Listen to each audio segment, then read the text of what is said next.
We're going to open this seventh panel, which is titled Burial and Funerary Remembrance.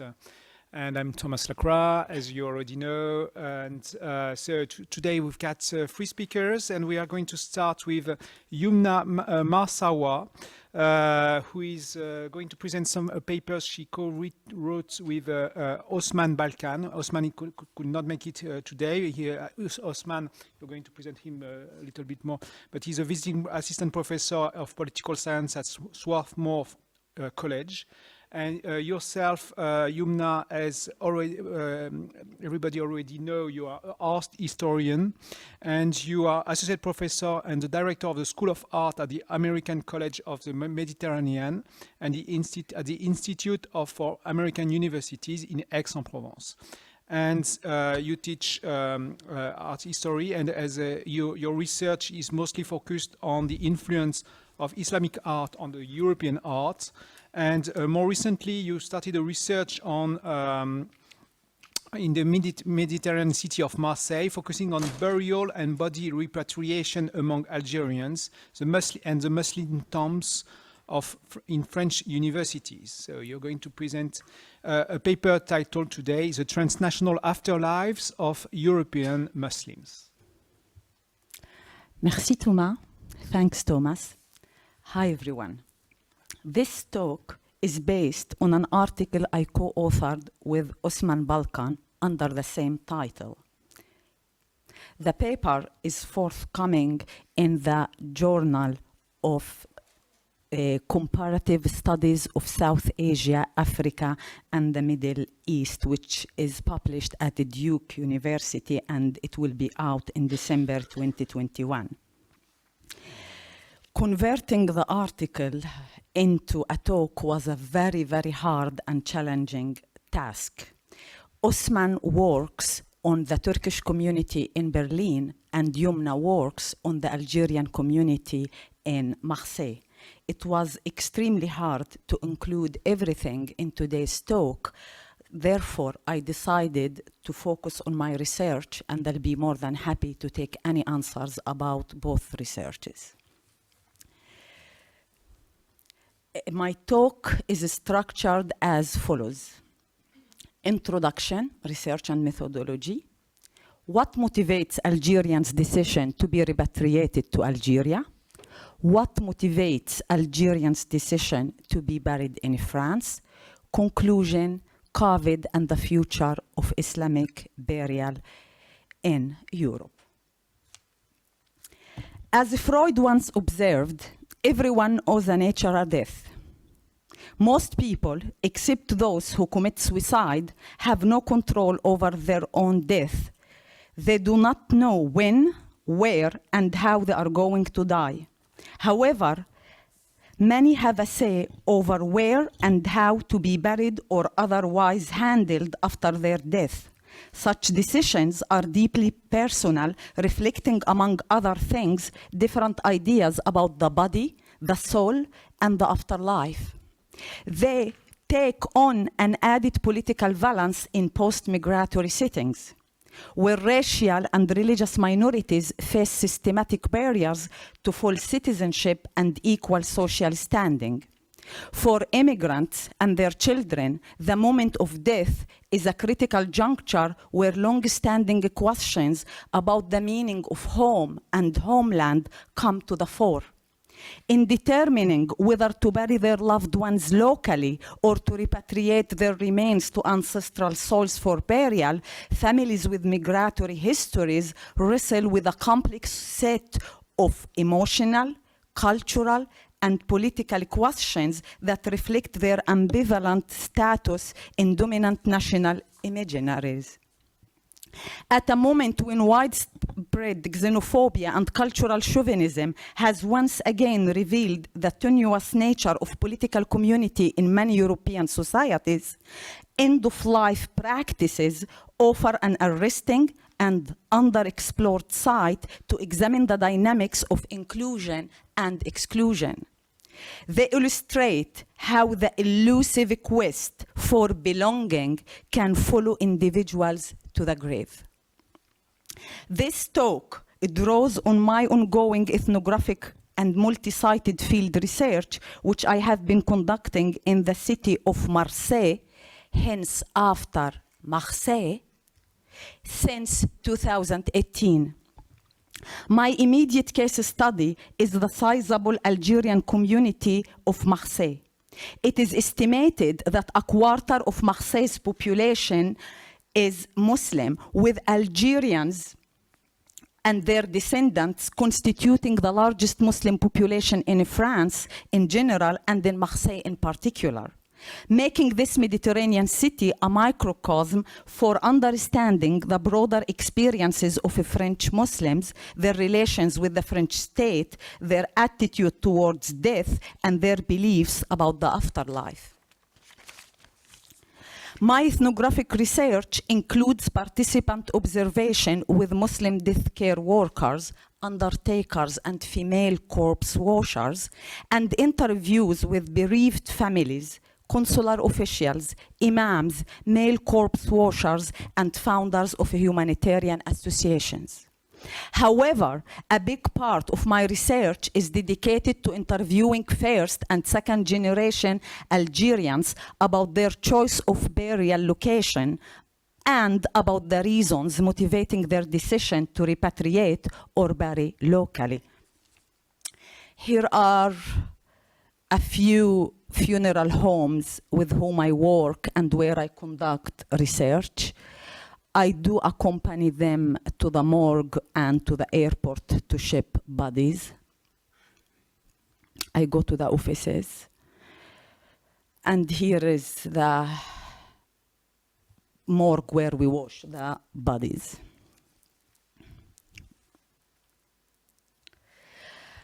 I carry out these interviews at Nour el-Islam, an Islamic funeral home located in Marseille's 3rd district,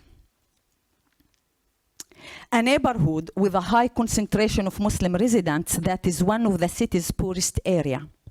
Founded in 1991, Nour el-Islam specializes in body repatriation and offers its members an insurance policy called Assurance Décès, burial insurance.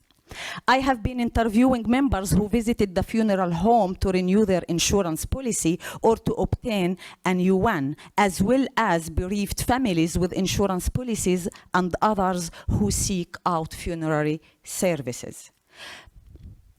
Members of the burial insurance can choose between two kinds of annual burial insurance, one which covers local burial in France, and one which covers posthumous repatriation to the country of origin of the deceased. In both cases, the contract covers the transfer of the dead body to the morgue, the ritual washing and the shrouding of the body, the coffin, and the transfer to the cemetery either in France or in Algeria. For repatriation, it covers a plane ticket for a family member to accompany the body to its final destination in Algeria. Through my interviews, I discovered that repatriation to what they call the bled homeland was the preferred option for the majority of my respondents, especially among first-generation immigrants and individuals holding burial insurance policies. Based on the burial statistics of Nour el-Islam and on the 2021 yearbook of Muslims in Europe, one could estimate that between 75 to 85% of French Algerians are repatriated for burial. Just to give you an example of the numbers, and I highlighted the 2018, 19, and 20 in purple because I have been conducting the research in the last 3 years. So in 2018, there were 240 death cases, Algerians who died. 2017 out of 2040 were repatriated and the 23 were buried locally. If we take 2019, there were 250 death cases, 220 were repatriated, and 30 were buried locally in France. If we look at the chapter on France in the 2021 Yearbook of Muslims in Europe, it states, quote, according to the Ministry of Interior, around 75% of Muslims after their death are repatriated to be buried in their country of origin, end quote. A sip of water. Thank you. What motivates Algerians' decision to be repatriated to Algeria? In this section, I analyze the reasons my interview partners gave when explaining their preference to be repatriated for burial in ancestral homelands. A number of themes emerge which speak to different aspects of a transnational life and death for European Muslims. In what follows, I will present some of these reasons, demonstrating how the Muslim corpse embodies a range of overlapping desires, experiences, and expectations connected to histories of migration, settlement, and return, as well as attitudes towards death and beliefs about the afterlife. My soul will rest better in a Muslim country than in a Christian one. The desire to be buried in a Muslim cemetery in a Muslim country. One sentiment expressed by my interviewees of different ages and generations was the desire to be buried in a Muslim country. A French-born, second-generation Algerian nurse who specializes in palliative care and has a good deal of experience with death and dying put it as follows, quote, I want to be buried in Algeria, 100% in Algeria, in Oran exactly. This is my dearest wish. My soul will rest better in a Muslim country than in a Christian one. French cemeteries scare me. I think that I will not sleep in peace in a French cemetery. My soul will be disturbed. I tell my children every day that I will never forgive them if they bury me in France. I was born in Marseille on October 30th, 1960. My sister is 65 years old and was born in Marseille.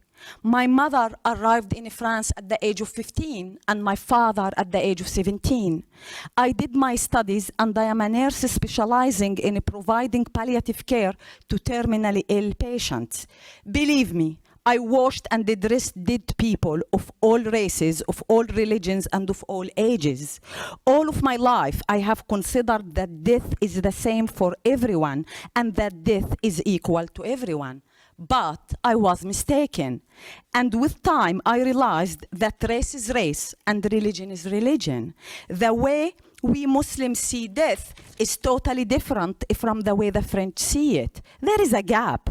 Christians see death in a totally different way than we Muslims do. Death for us, I think, is based on rahmah, mercy, on dua, praying to the death, and on the resting in peace of the soul. Here in France, they made business out of death, and they make money out of it, which bothers me a lot. We respect death a little more. It is free, and there are prayers. There is support even after death, supporting the bereaved families with their pain and acceptance. Thus, we are not the same, end quote. Interviewees provided various reasons behind their desire to be buried in a Muslim cemetery in a Muslim country. One reason is to be able to hear the adhan, the call for prayer. A second reason is that in Algeria, when people go to visit a grave of a loved one, they enter the cemetery and say, Assalamu alaikum. Peace be upon you, addressing all those buried there. They also recite Al-Fatiha, the opening chapter of the Quran, and make prayers to all deceased in the cemetery. In addition to these reasons, French Muslims expressed their desire to be buried according to the Islamic tradition, facing Mecca and in direct soil, as French law requires burial in a coffin. A sip of water. Algeria is my mother. I want to be buried where I was born. I want to go back home. allegiance to the homeland, and post-mortem return to the birthplace. Quote, Algeria is my mother. I was born there. Every time I land in Algeria, I bow down and kiss the soil. Algeria is the land of my parents. It's the land of my God and the land of my parents. End quote. Many first-generation Algerians in France have a strong attachment and ties to their country of origin, which they call and consider home, even though they have been living in France for decades. They have a second house there, as well as extended family. They visit Algeria often and try to spend as much time as possible there. My interviewees referred to Algeria in Arabic as Baladi, my country, Watani, my homeland, Maskat Ra'si, my birthplace, and Balad Asli, my country of origin. In French, they call it chez moi, home, là-bas, there, mon pays, my country, mon pays d'origine, my country of origin, and mon pays natal, my native country. For first-generation Algerians living in Marseille, it is a given to be buried in Algeria. Therefore, they were incredibly surprised and had some shocked facial expressions when I asked them, why do you want to be buried in Algeria? Several interviewees even replied, what do you mean by why? Some first-generation Algerians wish they could return to Algeria forever. Nevertheless, there are many reasons preventing them from doing so, including financial and social security concerns. Therefore, it is essential for them to be buried in their birthplace. Their myth of going back home permanently is fulfilled when they are dead. Being buried in the country where they were born may symbolize the closing of the circle of immigration. Yet, despite the aforementioned motives, we must understand the body repatriation among first-generation Algerian immigrants within the national and post-colonial context. Most of these immigrants arrived in France for work in the 60s and 70s. Many do not have a French citizenship and do not seek it because, as they explained, they see it as a betrayal to their home country. Moreover, they have tragic memories of France's colonization of Algeria and of the Algerian War of Independence. Therefore, they demonstrate their allegiance and attachment to Algeria by only having an Algerian passport and by being buried there. It should also be mentioned here that all of the Franco-Algerian respondents interviewed for this project remember the exact day of their arrival to France. According to Lacan, quote, desire is the effect of the lost needs. Loss returns and presents itself as desire. Desire is not the same as need. End quote. Building on this insight, the desire of first-generation Algerians to return home might be understood as an effect of lost needs, which arose upon their arrival to France. These repressed or lost needs of the Algerian immigrants, like homeland, ancestors, family, language, rituals, respect, dignity, are the cause of their constant desire to go back to Mother Algeria and rest in its womb, soil. I want to be buried of blood because I want my tomb to be the link between my children in France and Algeria, nurturing attachment to the country of origin through the generations. Quote, I want to be buried in Algeria because Algeria is our country, our roots, and our origin. I would still want to be buried in Algeria even if there was a Muslim cemetery in Marseille. I do not want to be buried in France. End quote. Quote, from the age of 0 until the age of 18, we spent all our summer vacation in Algeria. It was there where I got to meet and know my roots, racines. My last name is Amer. I have not met anyone in France with the last name Amer, but when we go to Algeria, I find so many people with the same last name as mine, Amer. Quote, I want to be buried in Algeria. My 2 daughters want to be buried there as well. I created the connection between them and Algeria. We visited Algeria very often, and we spent our entire summer vacation there, end quote.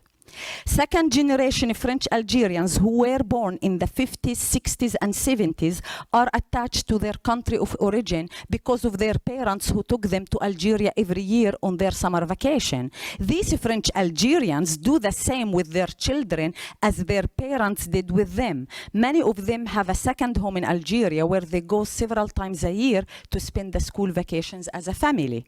Several second generation interviewees said that they take these trips in order to create a link between their children and Algeria, to expose their children to Algerian culture, and to make them speak Arabic. They added, when we die, there would be no one to take our children to Algeria. Thus, we want to be buried in Algeria. This way, our tomb will connect our children living in France to the country of origin.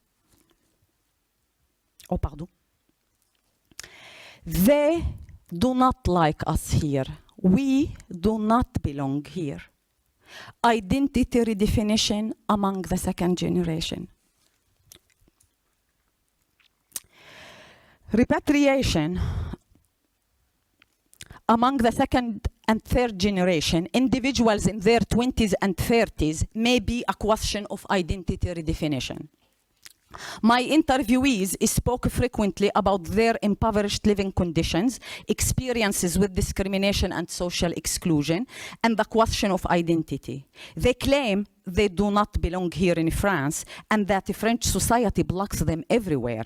Many even say, I feel Algerian. This indicates that this generation is in the process of redefining its identity, one that privileges Algeria and Islam over France. Many second-generation French Muslims face structural exclusion in the form of poverty, unemployment, and racism. They are categorized as strangers, Arabs, and Muslims. It seems that the social categorization and negative stereotypes faced by this generation leads them to perceive themselves as the broader French society perceives them, as Arabs and Muslims, despite the fact that they are not familiar with Islamic culture nor speak Arabic. Thus, wanting to be buried in Algeria makes them feel Algerians and Muslims.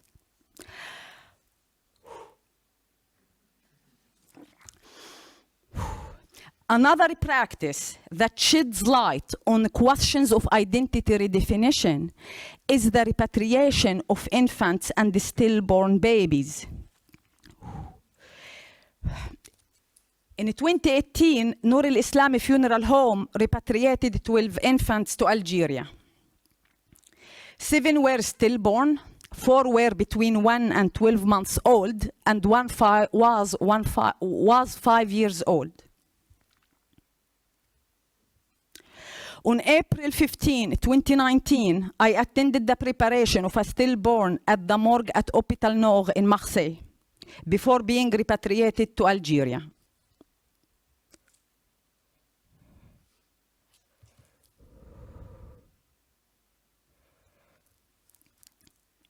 I also had a conversation with the parents who are in their 20s. Based on these experiences, it's plausible to assume that these young parents project on their own unformed identity when they decide to bury their infants far away from them in Algeria, a country where they do not live in. Moreover, parents who repatriate their infants or stillborn to Algeria say that they will join their children in Algeria when they die. This practice reflects a reverse genealogy of the relationship between death and belonging. I want to be buried once and for all. I do not want to be burned. fear of exhumation and burning, and unaffordable burial plots. A quote, "I want to be buried at home in Algeria because there they bury the dead only once and the corpse does not move anymore. That is all, it's over. There in Algeria, they will bury me just once and they would not touch me anymore. While here in France, we must pay. Otherwise, they will remove our remains. So no, I don't want to be buried in France. Once we are dead, we must be quiet. I want my body to be buried in Algeria." End quote. In France, Islamic burial grounds are located within municipal cemeteries where available. As such, it would be inaccurate to label them as Islamic cemeteries since they are part of a broader multi-confessional space. This is why they are known as carrés musulmans or Muslim sections. There are 21 cemeteries in the city of Marseille, and only 2 of them have carrés musulmans, the cemetery of Saint-Pierre and the cemetery of Verdun. There is a carré musulman for children at the Canet cemetery. This is the cemetery of Saint-Pierre, and you could see the carré musulman highlighted in yellow. Here are some images from, as you see, the wall of the cemetery is here. There is no more space. And actually, Muslims owe the Carré Musulman and this domed building called Kubba to Bourgeois, director of the North African Muslim Affairs. Okay. Burial laws dictate that the graves are to be recycled after a certain period of time. At the cemetery of Saint-Pierre in Marseille, a French Muslim can purchase a burial plot for 15 years in the Carré Canzinaire, for 30 years, for 50 years, or a perpetual plot. If there are bodies that have not been claimed by the family, or if the family does not have the means to purchase a burial plot, the deceased are buried in the Carré Fosse Commune, which the city makes available. However, burial in the Fosse Commune is for 5 years only. If nobody claims the body after 5 years of its burial in the Fosse Commune, the remains are exhumed and transported to the cemetery's ossuary. Most of my interviewees have incomplete information about cemeteries and burial laws. Some believe that their remains will be cremated after they are exhumed. I was often told, I don't want to be buried in France because they exhume and burn here. I don't want to be burned. I want to be buried in Algeria because I want to be buried once and for all. I want a definitive burial. In addition to the fear of exhumation and cremation, some of my interlocutors note that the cost of burial plots in France is very expensive. As of January 1st, 2019, a perpetual plot in the Muslim section at the cemetery of Saint-Pierre costs 5,500 euros, while repatriating a body to Algeria without burial insurance costs 1,800 euros. The annual cost of burial insurance is between 25 and 100 euros, depending on the age of the insured. Thus, French Algerians find it much cheaper and more assuring to be buried in Algeria. Some of my respondents find it hard to accept paying for a burial plot since funerary services are typically covered by welfare state policies in Muslim-majority countries. What motivates Algerians' decision to be buried in France? My children, having discussed the reasons motivating repatriation, I now turn to individuals who wish to be buried in France. My children are here, family and the quest for posthumous belonging. The most common refrain that I heard from people who wish to be buried locally was, "My children are here." I discovered that there was a gender dimension to this sentiment. My interviews reveal a striking pattern in this regard. While those who expressed a desire to be buried in France were a small minority, comprising only 5% of the total number of interviewees, every single one was a female, and 75% of them mentioned that their children were a primary factor motivating their decision to be buried in France. Conclusion, there are so many, quote, there are so many death cases. The situation is hard. I have been an undertaker for years, but I have never seen so much death. There are so many death cases, hard ones. Bodies are lying in the morgues for weeks, even for months. Addressing the nation on March 16, 2020, French President Emmanuel Macron announced the beginning of a total lockdown because of COVID pandemic. The lockdown lasted until May 11, 2020. Like many countries around the world, France closed its borders in an effort to contain the virus. International travel came to a standstill as governments everywhere put into place sweeping travel restrictions, including the grounding of flights. This announcement created some confusion about the feasibility of a cross-border corpse repatriation that was further amplified by news outlets such as Arab News, which reported that Algeria, Morocco, and Tunisia would not accept human remains because of the pandemic. Behind the scenes, however, things looked a little different. While Morocco had in fact issued a moratorium on all cross-border repatriation, irrespective of the cause of death, other countries were more lenient. Tunisia, Algeria, and Turkey continued to allow repatriation of bodies so long as the individual in question had not died from coronavirus. My field research, together with a series of interviews with several Marseillais undertakers between April 2020 and April 2021, revealed the following. The repatriation of dead bodies to Tunisia has not stopped during the lockdown. It continued as usual from Marseille Airport.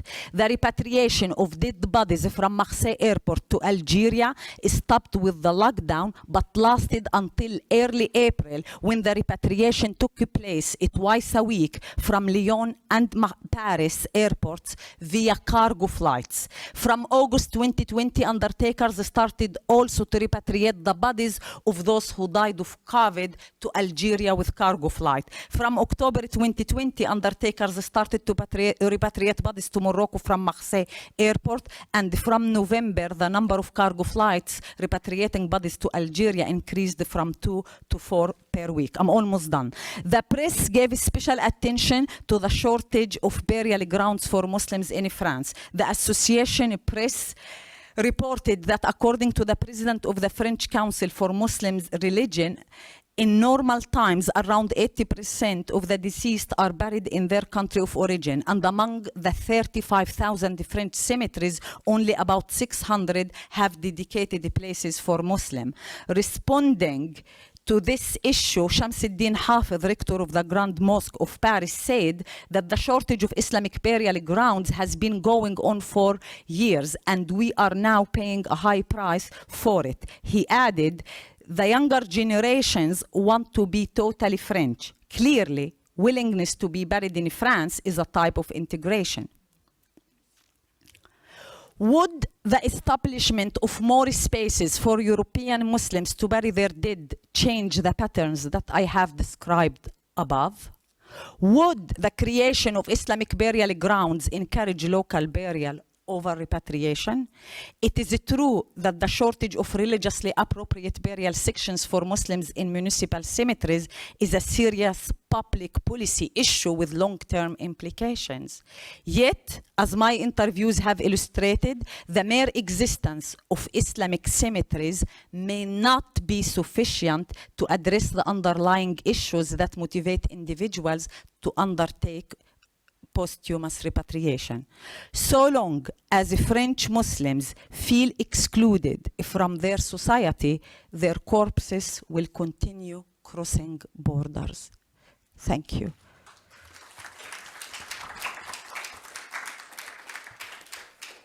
Thank you, Yumna. Your conclusion is a perfect transition to our next paper.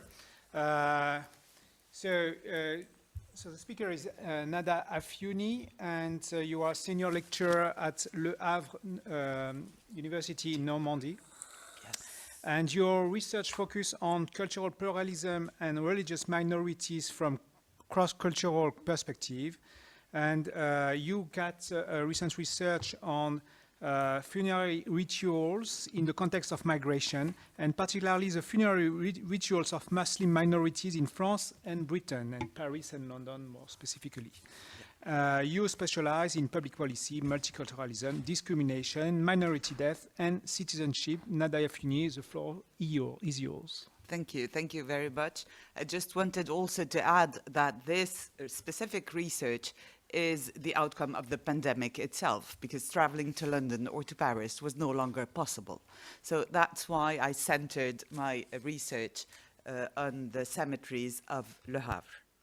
So my talk will examine how the placing of the dead operate in a pandemic context for immigrants and their descendants.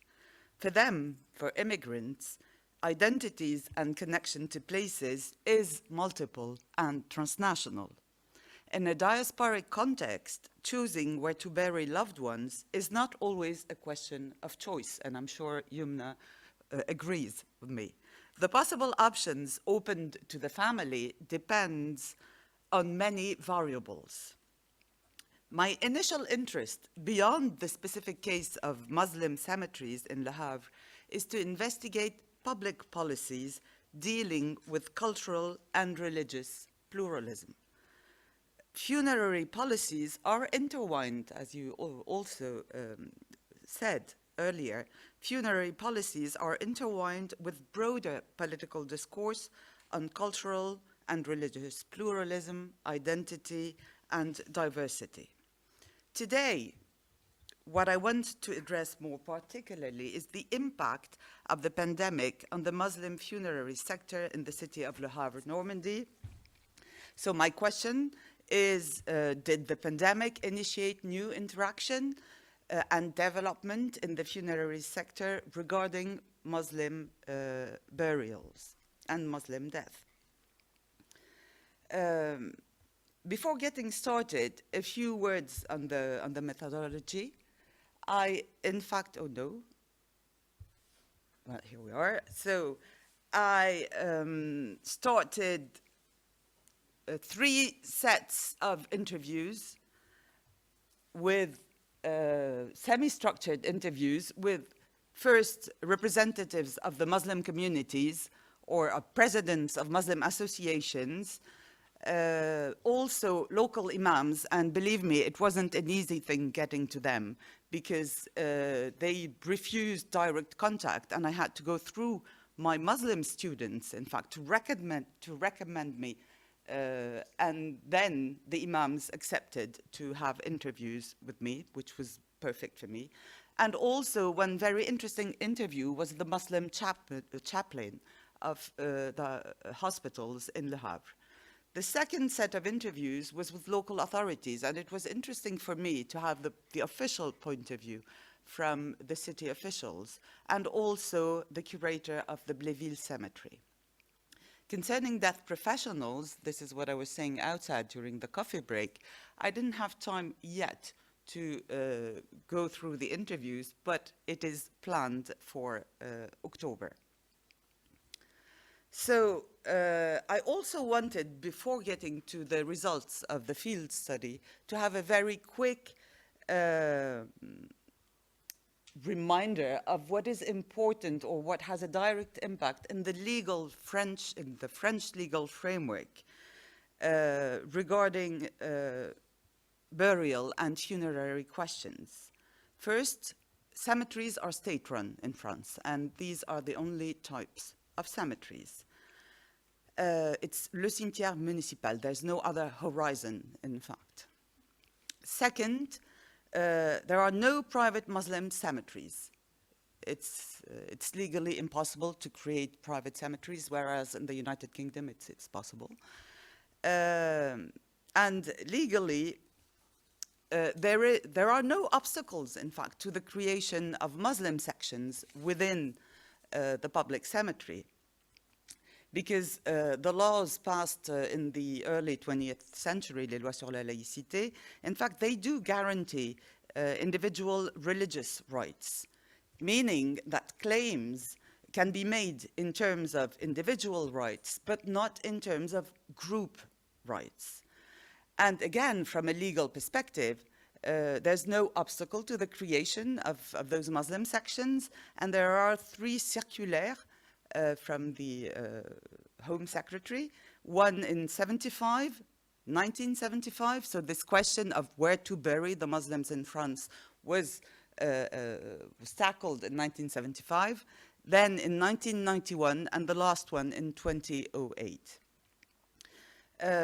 But the decisions bearing on the creations of such sections are taken at the local level. And this is what makes it interesting, because the decision is taken locally. And that's why it's very difficult to have an assessment on the national level, because it depends on the mayor's and the city council will whether to create or not such sections. Why the local level is important? It's also important because the French legal framework does not offer the possibility of choosing one's burial. There is a legal obligation to be buried in the cemetery of the place of residence or the place where you vote. Fortunately enough, there are special derogation for other burial places. They are made possible for all the deceased, regardless of their religion. In practice, though, the majority of derogatory demands stems from the Muslim community. A last important element to be taken into account, and this was also reminded by Yumna, is that the Muslim communities living in France, mainly from North Africa, choose to repatriate the body to the country of origin. And 75–80%, there are no national figures, official national figures, and this is what it's an estimation, in fact, of the number of people choosing to be repatriated. Now, moving to the cemeteries, the local situation in Le Havre. The city of Le Havre is a rather small city, I would say 175,000 inhabitants. There are, of course, as you know, no official figures concerning religious identity, but roughly speaking, there are estimations between 20,000 or 25,000 Muslims living in Le Havre. So there are 7 public cemeteries. 3 of them have Muslim sectors, which compared to Marseille is ridiculous. Only 2 Muslim sections in Marseille. I was surprised, and this, in fact, underlines the importance of the local level. So out of the 59,000 burial spots that are present within the cemeteries, the public cemeteries in Le Havre, there are around 500 plots dedicated to Muslim burials, and we're going to see that these figures are rising. The Muslim sector, so the 3 cemeteries with Muslim sectors are Sainte-Marie, Bléville, et le Cimetière Nord. Sainte-Marie is the oldest, it's the historical cemetery in Le Havre, where we can find the oldest Muslim spot. It is, in fact, full, totally full, since the early 2000s, and you can see on this cemetery map that the Muslim section here in pink is rather small, and I counted the graves there. And also, surprisingly enough, which in fact contradicts the findings, or at least what you presented for Marseille, there was a majority of babies, of newborn and women in this historical section of Sainte-Marie Cemetery. And also, strange enough, the graves are not oriented towards Mecca. So it is called the Muslim cemetery, but the first thing that is surprising is that it is absolutely not oriented towards Mecca. And I'll present in a few minutes. So this is one of the 7 cemeteries with Muslim section, and I'll present in a few minutes the 2 other cemeteries. But now moving to the direct impact, my initial question, did the pandemic impact the funerary practices? So one general impact of the pandemic, which is a general one on everybody, obviously the sudden rise of death. Second, gatherings were reduced to a maximum of 25 people, and also during the ceremonies, whether in church or in a mosque, etc., etc. In Le Havre, it was a decision taken by the mayor that the cemeteries will remain open and that the cemeteries will not close, and they were even used as public gardens. In fact, there were picnics in the cemeteries during the pandemic. It was the place to be, in fact, at Le Havre. So it was a decision taken by the mayor that cemeteries will remain open, and it was the only public service, in fact, that remained open in Le Havre. So this was the general impact, I would say, on the population, Havrais, living in Le Havre. Concerning the Muslim population, the field study revealed that the pace of local burials was drastically increased. This was confirmed by both religious and local authority representatives. According to them, there used to be 3 local monthly burials. They more than doubled during the pandemic. This exponential increase heightened awareness among local authorities to the question of Muslim burial and the foreseen evident lack of space in the coming years. There was also an increase of demands for derogatory burials, because prior to the pandemic, these demands were scarce, and the majority opted for an abroad burial in the country of origin. Many Muslim families living in small towns with no Muslim sections in the cemeteries asked to be buried in Le Havre, which is the first nearby city with Muslim section. In March and April 2020, 2 families from Notre-Dame de Gravenchon, which is like 48 kilometers from Le Havre, asked for derogatory spots in the Muslim section of Le Havre. The first 2 were accepted. The third demand was refused by the officials, and they said, and I quote, "La dérogation n'est pas la norme." Derogatory rule is not the norm. And this, interestingly enough, this led to immediate negotiations between the representatives of the Muslim associations and officials from both cities, Notre-Dame de Gravenchon and Le Havre, in order to plan for a future Muslim section in Notre-Dame's cemetery, which is going to open very soon in like 2 months' time. Furthermore, the closing of the airspace caused by the pandemic induced a last-minute change of scenario and options. Repatriation was still possible, as you rightly said. Repatriation was still possible since dead bodies were still able to circulate via commercial cargo flights, but the living members of the family were no longer authorized to accompany the body. And this made me think of Abin's film, where you could see the living watching the dead flying away and not being able to be part of the trip.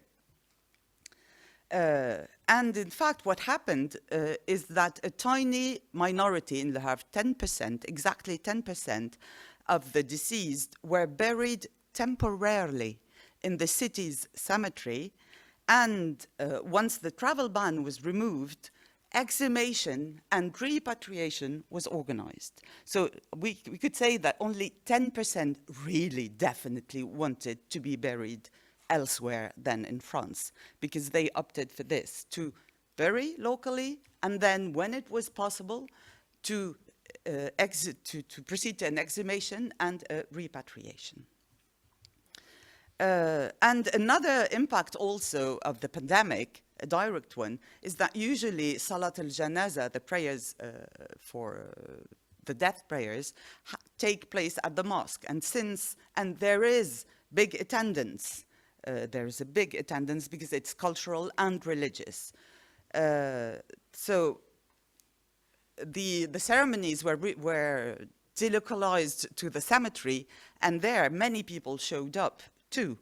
But restriction on gathering also applied to the cemetery. This led to huge tensions, in fact, between the cemetery officials, undertakers, and also imams. There are several interesting indirect impacts of the COVID pandemic-19. The first one, the renewed dialogue. According to the head of the funerary department in the city, the pandemic helped renew a dialogue between the city and the Muslim associations. Earlier, in the 1990s, the municipality had contacts, in fact, but with prominent figures in the community that were considered at the time as trustworthy. It wasn't structured, in fact. And many of those interlocutors of the municipality are now either old or dead or even decided to live somewhere else. So meanwhile, in the early 2000s, so that's why the authority lost contact with them. And the dialogue was lost between the Muslim communities and the city. Yet, also in the years 2000, there was the Muslim communities structured into associations. And as president of cultural associations and not religious spokesperson, they were able to have a dialogue with local authorities. And this was really interesting. Both sides, the authority and the Muslims, the president of association, both sides agreed that prior to the pandemic, the Muslim cultural associations were unable to speak with one voice, in fact. They would solicit the city for specific demands in direct link with their own association. But the foreseeable shortage of Muslim burial space linked to the pandemic, but also the pressure from the younger generations led to convergent aims. Indeed, members of the religious associations pointed to a shift in attitude regarding burial choices, specifically among the younger generation. But also, and this is interesting, this is an indirect impact of the pandemic, but also among family members who now have a neighbor, a friend, a relative that was buried in Le Havre, and who are now considering the local burial as an alternative to repatriation, as a viable option. And even one imam mentioned the example of an elderly man from Morocco who had contributed all his life to the Bank al-Sha'bi repatriation scheme, and who just after the pandemic changed his mind and wanted now to be buried locally, even though this meant that he's going to lose the benefits of his investment for years. Now moving to the political analysis of the pandemic. There was a clear demand, in fact, voiced by all the Muslim cultural associations. Local authorities understood that this question needed to be addressed immediately.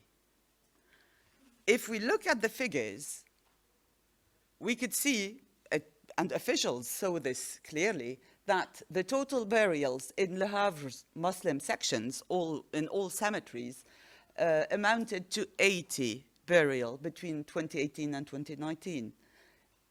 In 2020-2021, the total number rose to 149. And it was obvious that the question needed to be addressed. So negotiations and several roundtables were organized during the pandemic with the representatives of Muslim cultural associations and the city in order to reach a compromise between what the Muslim community voiced as their demands and what was possible from a financial, legislative, and technical point of view.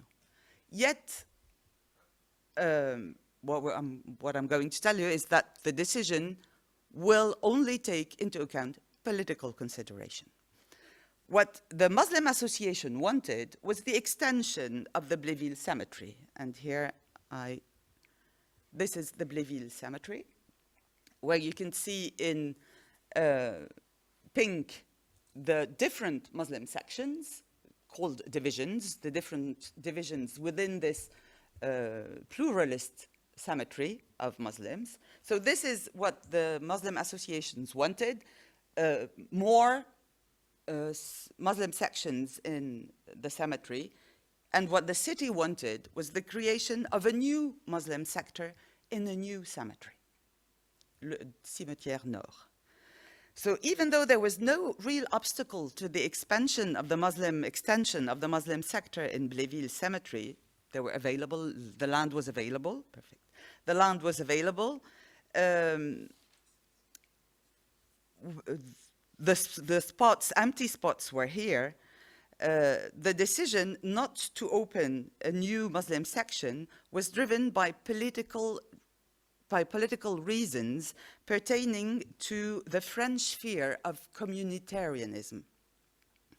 Indeed, with the increase of local Muslim burial and Muslim cemetery, with the increase of Muslim local burial and ceremonies, the cemetery of Bléville was increasingly referred to as le cimetière musulman.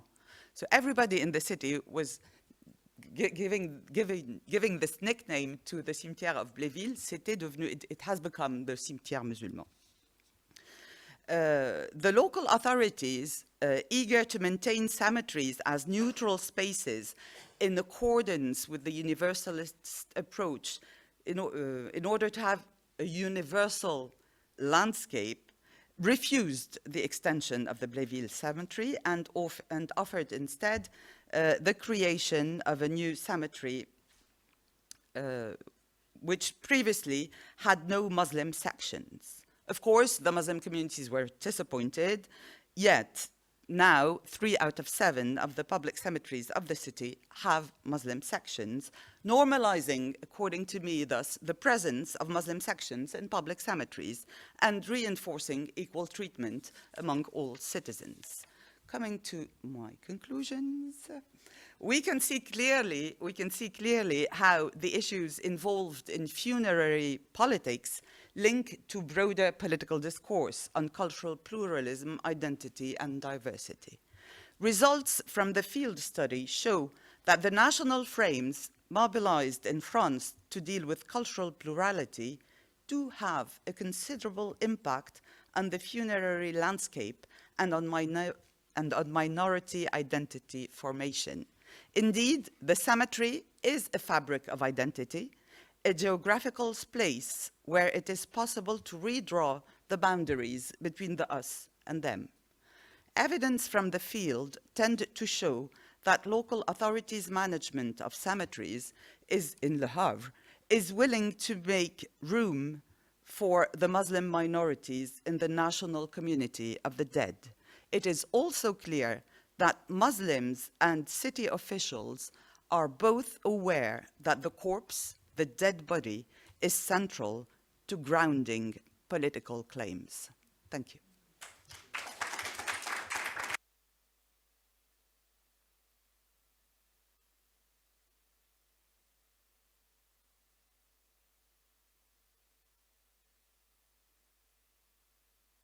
Between the magical and the sordid, artistic gesture as funerary rites for missing migrants. So, Elsa Gomis, you're a PhD researcher. You're also a film director and a visual artist at the University of East Anglia in Norwich. You are also the co-editor of the En Image section of the de facto journal of the Convergence Migration Institute in Paris. Your work explores the connections between the collective imaginary of migration by the Mediterranean and today's European lethal policies. You have a feature film, the people behind the scenes, which has been screened in various places such as Campus in Oxford, the Collège de France Visual Anthropology Seminar.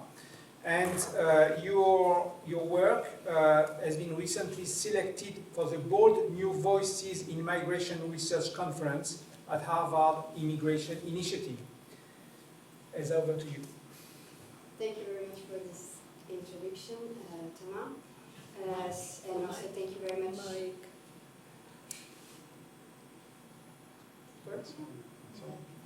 No.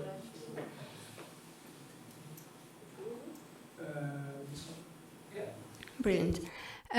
So yes, I was thanking you for this introduction, and also thank you very much to the team for welcoming me today. It's a privilege to be here in this important workshop. So my paper deals with ethical complexities related to art productions honoring migrants' death. And as a way of introduction, I would like to start by talking about one of the hits of the last Venice Biennale, which is this artwork by Swiss-Icelandic artist Christoph Bütschel, which is a 22 long meter ready-made in the form of a ship entitled Barca Nostra. The art piece intended to be a testimony for 1,100 exiles flying Eritrea who lost their lives on board of a ship in April 2015. And with the help of the former Italian Minister of Interior, Matteo Renzi, the ship was recovered. And it caused controversy for two opposite reasons. First, supporters of successor of Matteo Renzi, Matteo Salvini, denounced Italian state's contribution for the ship retrieval and called for the refund of the expenses incurred. And on the other hand, other observers stressed the hypocrisy of the artistic gesture, which under the pretense of alarming opinion on dire situation in the Mediterranean, constitute provocation and disrespect to the memory of the victims. And for example, journalist Lorenzo Tondo titled one article, "This art makes me feel uneasy." He says, "I imagine throngs of people well-dressed, sipping spritzes in front of a boat that to me is a coffin which held 700 people. I imagine their gaze fixed on the boat's faded paint, the same hue as the Venetian sky. I think about the 28 survivors of the sinking and what they would have given for just 1 second of that attention." End of the quote. So from this example, and drawing on my PhD by practice about collective imaginary of migration by the Mediterranean, so this paper, a picture. This paper aims to provide an overview about the artworks intended to honor migrants' death, whether being made by artists or by ordinary individuals. I will have a look at the author's intention and try to discuss ethical questions raised by these artistic gestures, as I will call them. So about the typology that one could do, first, as we just saw, one may have the display of discarded objects. So here in the shape of a ready-made.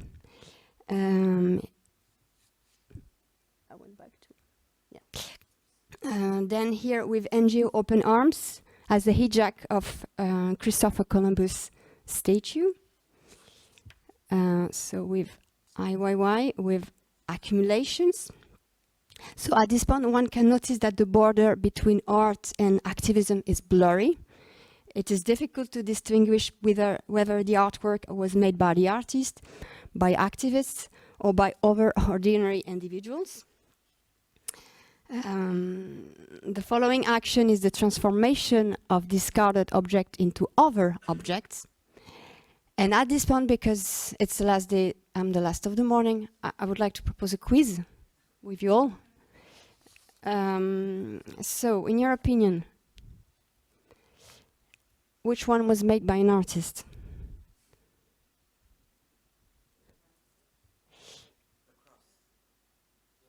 We have various opinions. So, the boat or the cross? No. So that was the boat. I saw it during last Documenta in Kassel, Germany. It is an artwork by Mexican artist Guillermo Galindo, who often transforms discarded objects, found objects at the borders into music instruments. These new instruments, also talismans, are for another journey, not between words, so the names, but across national lines, and the music they emit brings life to the things left behind. And the cross was built by carpenter Franco Tuccio in 2013 and held in Lampedusa by Pope Francis during the commemoration of the 358 victims of the coast of the island. So this cross is quite unusual. So here you have another cross created in 2019 when the Pope met 33 asylum seekers from Lesbos in Vatican. So this cross is quite unusual because the body of the cross is transparent like water, and it's encircled with an orange life jacket exactly at the place where the Christ would be placed. And it belonged to an unknown migrant who lost his life in July 2019. Following action is naming the death. So, which one was made by an artist? This one is a bit. No, it was the one on the left. So it's a bit tricky because it's actually the same list created by the NGO United Against Racism. This list traces information related to the death of more than 34 refugees and migrants who lost their life at the borders of Europe since 1993. And since 2005, Turkish artist Banu Senenteglu has facilitated the display of this list in public places. So here it was in Liverpool, and this place has suffered vandalism. I also wanted to mention this video, this artwork from Ethiopian artist Dagmawi Yimmer, which was also related to naming the death. He says, although the bodies they belong to are gone, those names linger on because they have been spoken and continue to live even though they are removed from their human constraints. Another kind of artistic gesture is the mere display of death bones. Well, that's an easy one. So, yes, it's the one on the left, which is titled Remains, so by Ai Weiwei. And on the right, it was the display of bones found by volunteers in the desert of Arizona, at the borders between US and Mexico. And I just wanted to quickly mention this documentary, Águilas del Desierto, Eagles of the Desert, which aims to about an NGO which aims to identify missing migrants in the Arizona desert. Another artistic gesture is displaying the deaf belongings.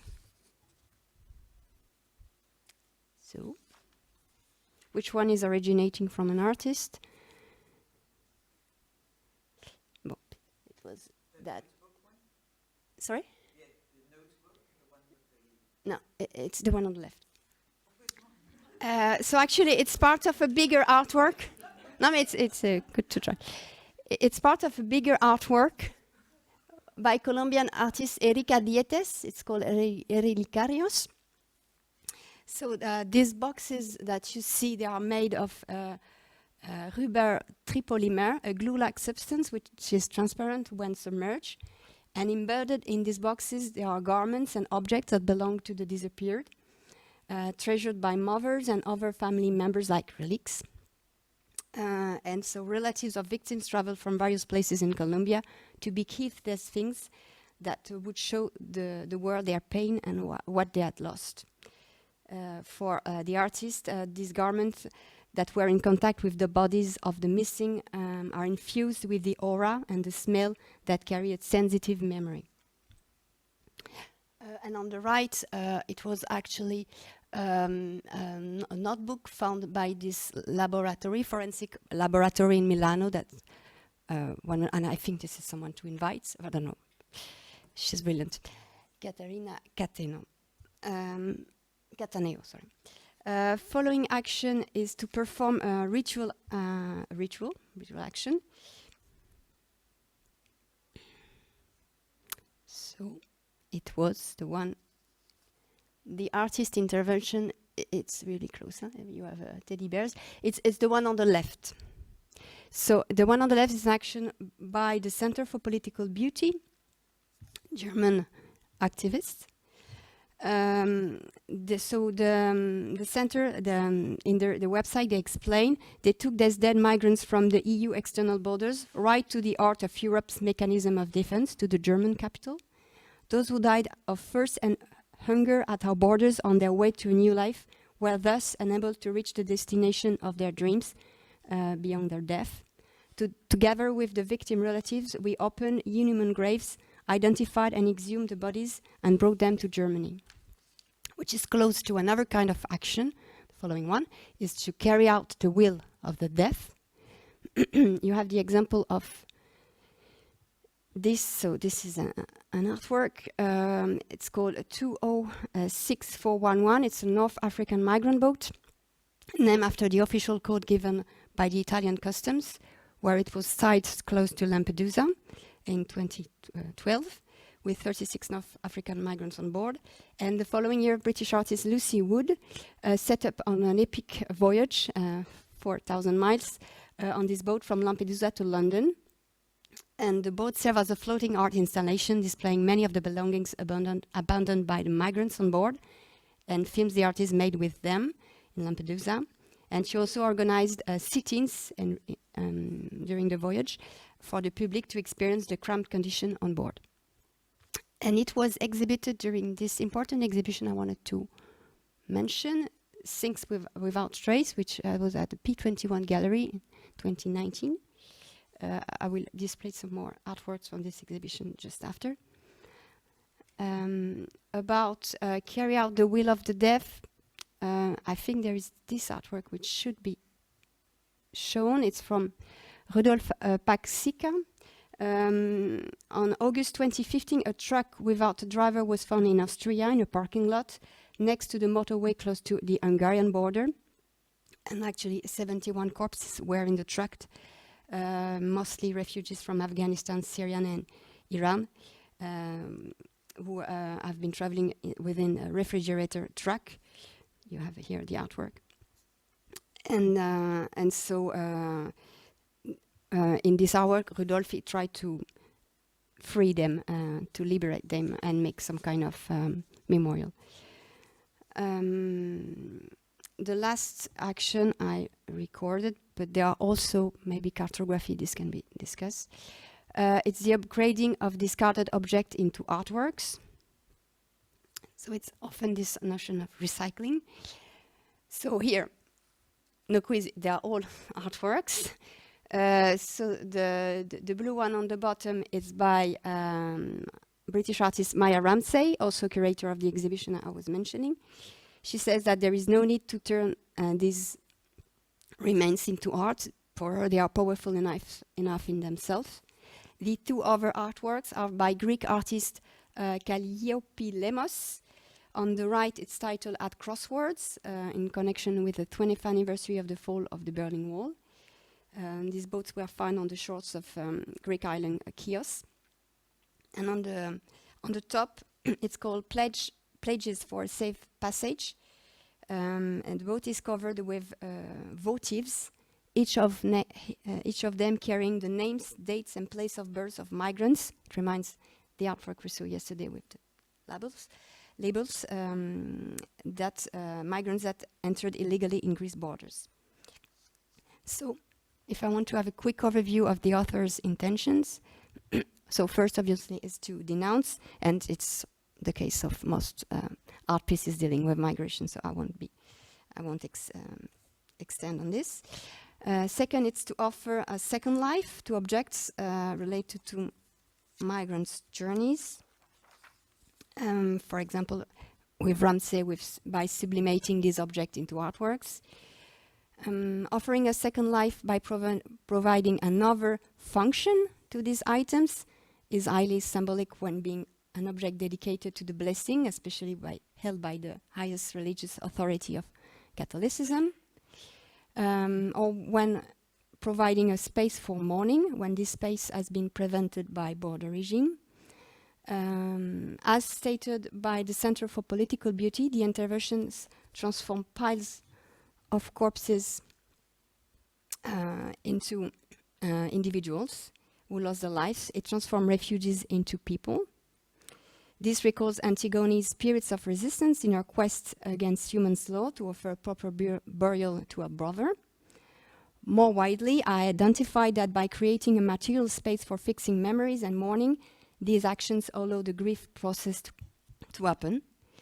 This is, of course, the case of the work of Erika Dietes, of the ceremony organized by the Center for Political Beauty, and also of the work accomplished by Dr. Cristina Cataneo and her team in Milano. And this team also identifies migrants victims and enters their names into, because they are also doing a social service aiming to managing storage of data to identify these people. If I want to move to ethical questions now, the first, as we saw in the opening, was the question of the decency.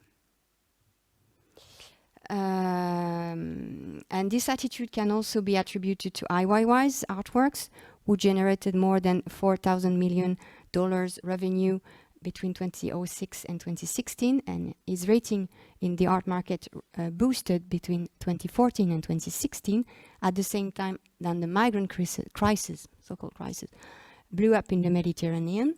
Here are, sorry, I don't know, where is IYY? Here, all the artworks related to migrations. As observed by scholar Abby Peterson, in a special issue I had pleasure to direct, I is speaking for refugees from an elevated position of power. His voice is heard, but not the voice of the refugees, which related to another ethical question I recorded, which is paternalism. For making the photograph that Anna brilliantly analyzed in the previous workshop, I did not ask Helen's, so when he reenacted the death of Helen Kurdi, he did not ask Helen's dad the authorization prior to disseminating this image. And Helen's father says, I was not asked beforehand and was completely shocked. I know that IYY really does want to do something for refugees, and that is a good thing, but I should have been considered. I am the father, and I have to live with this. So here, migrants' point of view is implicitly implied. They should enjoy the initiative. The attitude reflects an hegemonic positioning whereby those in dominant position would know best what should benefit the dominated. An ethical risk, which was, I think, interesting to mention, is blasphemy. For this scholar, Ines Angeli Murzaku, the church and the 2,000 years old Christian faith have become ideology, and the crucifix is instrumentalized to serve politics, she wrote. Others can argue about the very utility of these artworks, whether because they are located on the water. Oh, sorry, this was a picture of we saw yesterday, this underwater picture. Or because migratory regulation forbid relatives to attend the event, which was the case of the ceremony organized by the Center for Political Beauty. This picture is striking because one can see how the ceremony has been publicized, that is how much it has been made public. The action can also be considered useless if the relative or the deceased migrants are simply forbidden to attend, which was the case for the commemoration of the 2013 shipwreck offshore Lampedusa. Meron Estefanos and Father Moussi Zerai, two Eritrean who assisted families of Eritrean families after this disaster, described the funeral as a gimmick arranged for the convenience of the politicians, and bear witness to the fact that no survivors, the majority of whom were mourning relatives, were not permitted to attend ceremony. But Richard J. did. Here the notion of privacy also seems key, as stated by Askavusa, a local association. I have to skip because it would be wrong. One can also wonder about the cost. Here I wanted to show you this impressive installation by Colombian artist Doris Salcedo, exhibited in 2015 at Reina Sofia Museum in Madrid. It's also about naming migrants. In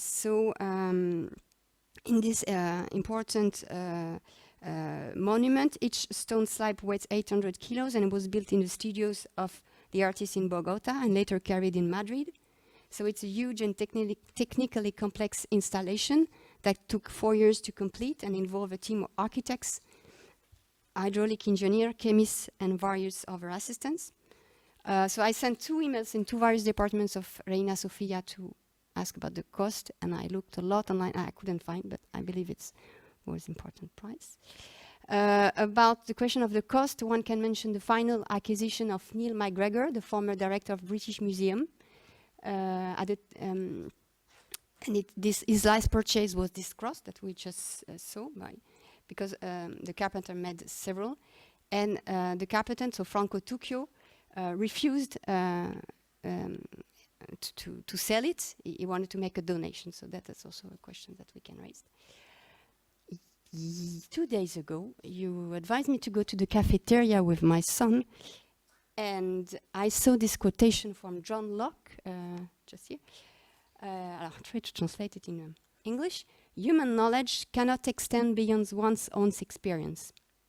So, and this triggered me. Another potential ethical question here is the controversy whether a white artist should be legitimate for honoring black bodies, and which it's a controversy that also raised on the occasion of the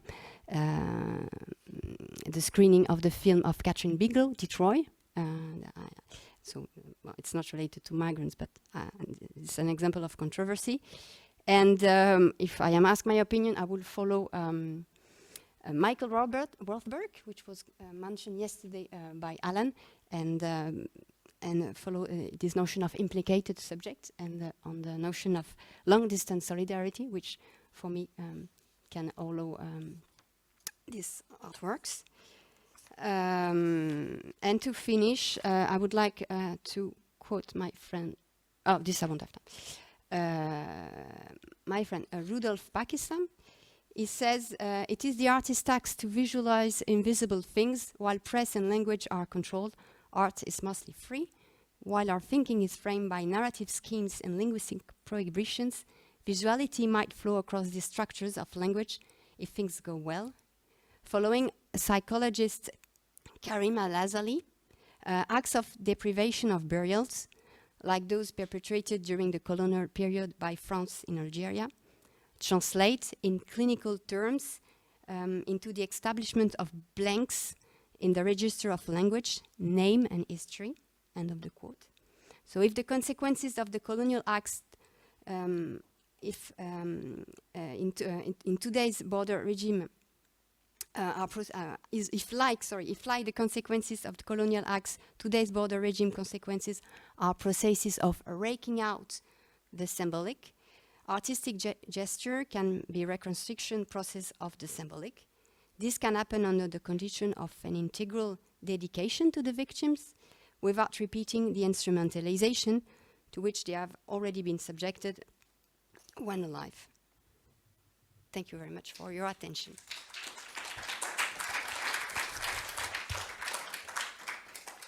Thank you, Elsa. I would like to invite Yumna and Nada to come back to the table so that we can start the conversation, the discussion of the audience. Right, so yeah, for me, your both your presentations at the beginning, Yumna and Nada, you illustrated perfectly what I call the moral geography of migration with this choice of burial, which erects the place of burial as a moral centrality. It's with especially with your quotes from your interviewees, which really make a distinction between Algeria as a place of moral purity, whereas France as a place of burial would become a place of corruption, moral corruption, with the fear of being cremated, and so there is a strong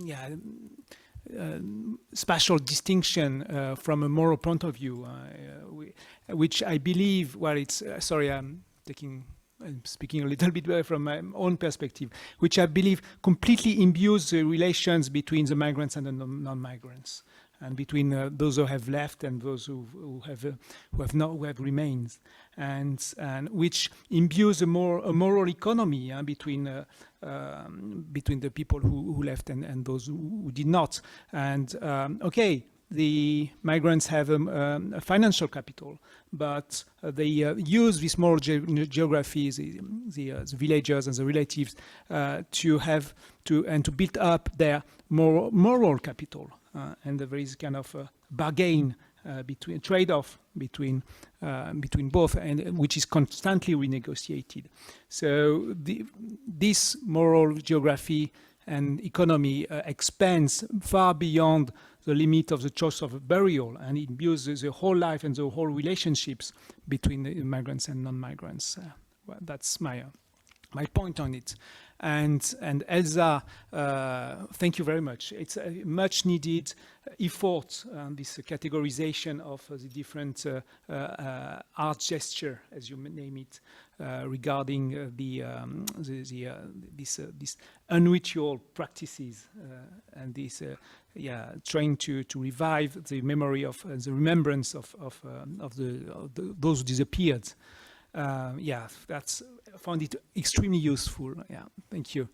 And Nada, it's also much needed, and I think it's an ongoing topic. There's a becoming of the choice of burial and the negotiations, and you unveiled the problematic of the laïcité in France, and the place of this cemeteries, Muslim cemeteries, and also what touched me is that suddenly the possibility of being buried in France is a possibility, is an option, became an option, and for which I interpret as suddenly the choice of burial was pretty much directed by the feeling of being the children of their parents, and the need for these children who departed and who migrated to be buried with their parents. But suddenly they became the parents of their own children. And the possibility for them to be visited by their own children once they have died. So there is this transition between both. Yeah, thank you very much. Yeah. So some questions from the audience.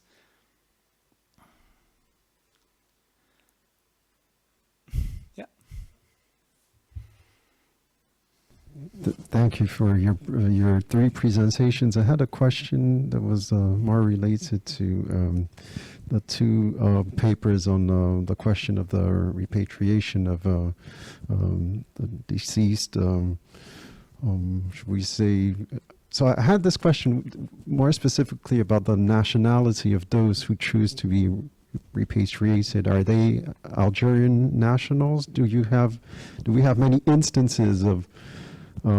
Because you did say that there was a sort of shift in terms of this attitude of being buried in one's maybe homeland or family's homeland, dependent on the age of or the generation of the deceased person. And so my question is there a trend today whereby the younger, I don't like to use this qualifier, but Muslim or individuals of Muslim cultural origin choose not to be buried in their homeland.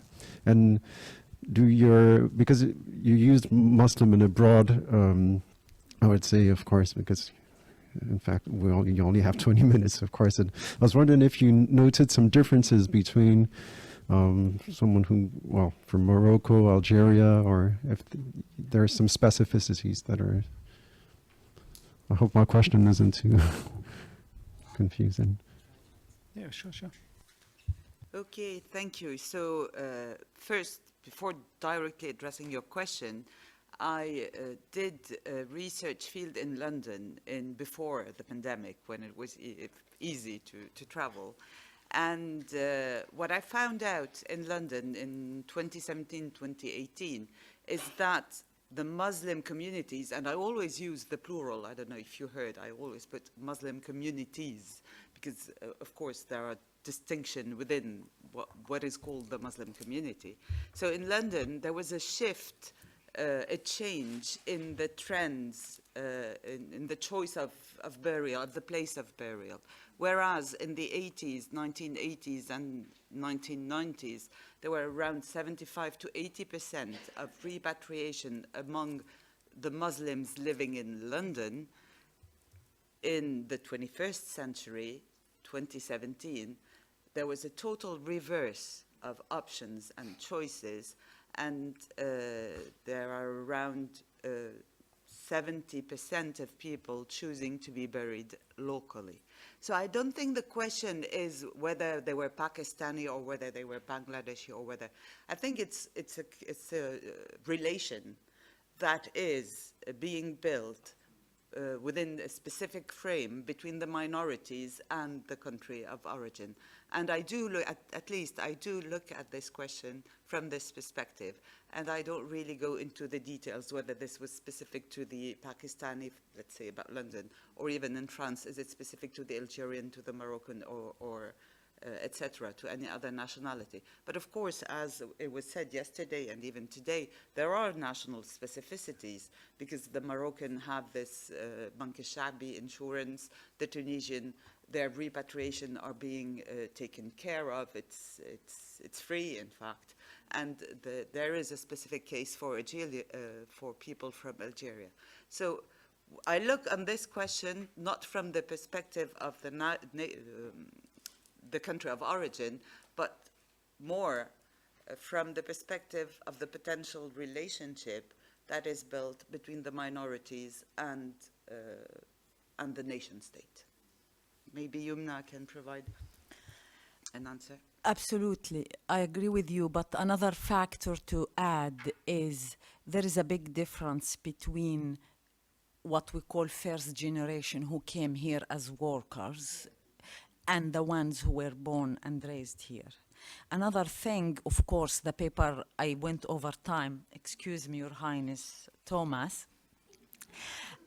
Okay, the point is, as you noticed in this year actually, there was the election in Algeria.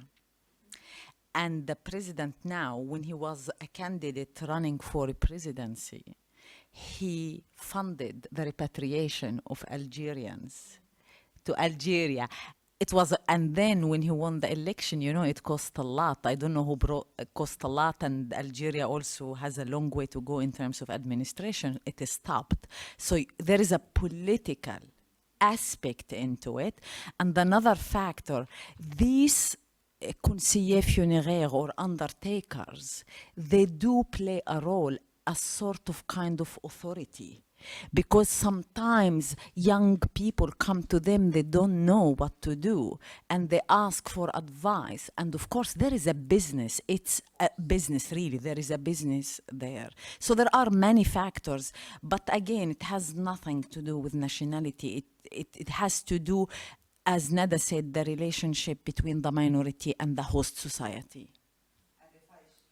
If I can add just another element, it is true, I investigated the undertakers in Paris, and they even told me it's easier for them to repatriate than try to negotiate specific derogations for specific spots, in a public cemetery. So yes, the undertakers do play an important role in orienting the family for a local burial or a repatriation.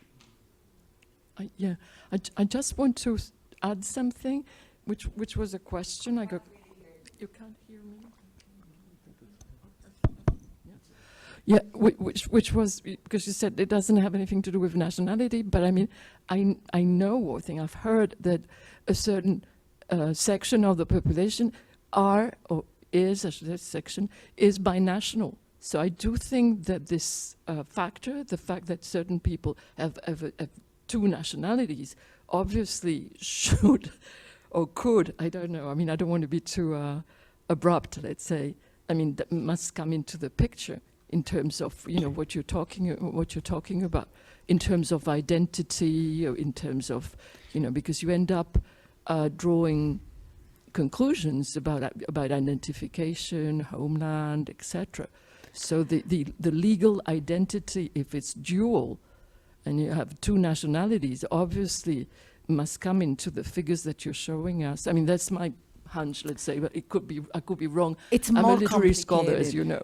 And just if I may to add to this, and what about the converts? That's a very good question. That's a very good question. Okay. As for the nationals, as we said, those who came here as workers, they refer to the French passport as the red one and to the Algerian passport as the green one. So those who came as workers in the 60s and 70s, they don't want to get even like one of the undertakers I worked with who owned the funeral home, he's 75 and he doesn't want the French passport, but in order to have a pompe funèbre, you have to be a French national, so he registered the funeral home under the name of his son because he doesn't want to take the French nationality. However, speaking of nationality, in a way, of course, we cannot generalize. Getting the French nationality, it's convenient.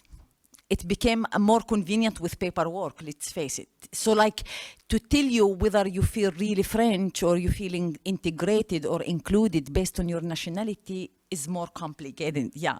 No, you didn't say that, but I'm telling dual nationality.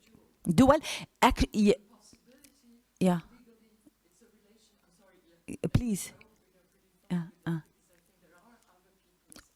Oh, of course, yeah.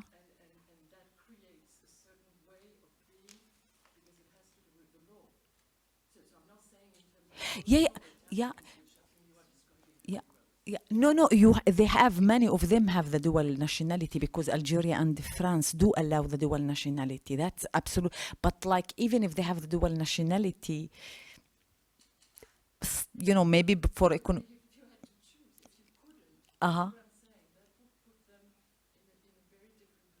Yeah. Yes.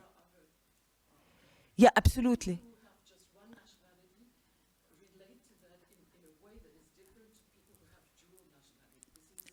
Absolutely.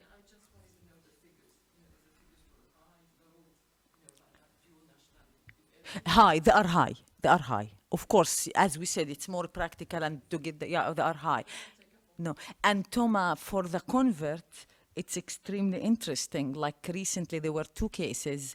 One case that a Muslim French woman married to a French man who converted, and he wanted to be repatriated, and she did repatriate her French husband who was a convert. And another one actually we had in Germany that she converted to Islam and she had her body repatriated to Turkey. It's rare, but it depends on the desire of the individual.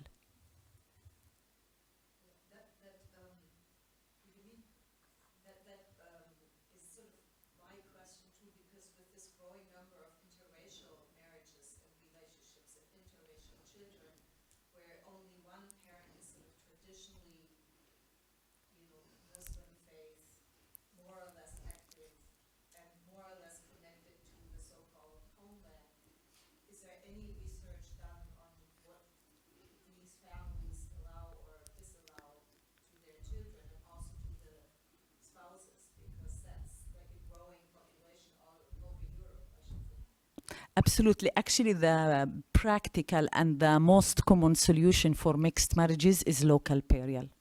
Yeah, yeah, it's local burial.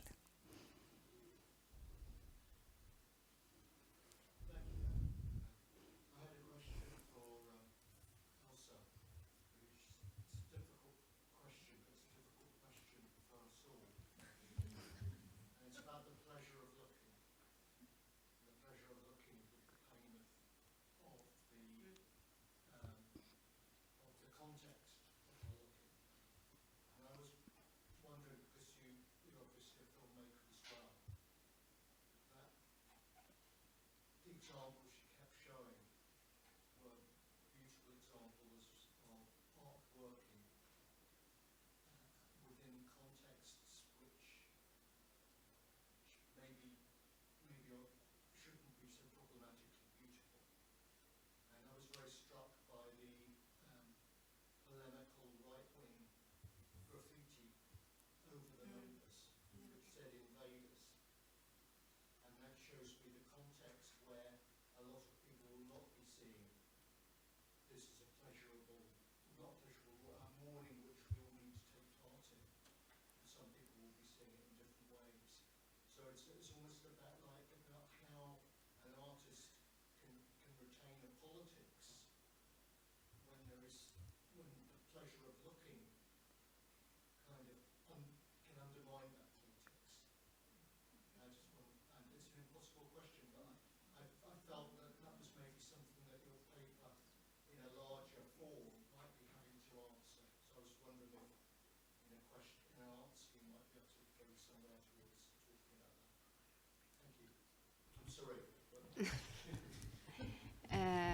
It's true that even when you look at mainstream media images covering the so-called migrant crisis in the Mediterranean, you always have this aesthetization of the images, whether because they belong to a broader genealogy of Western images, as we saw yesterday with the raft of the Medusa. So it's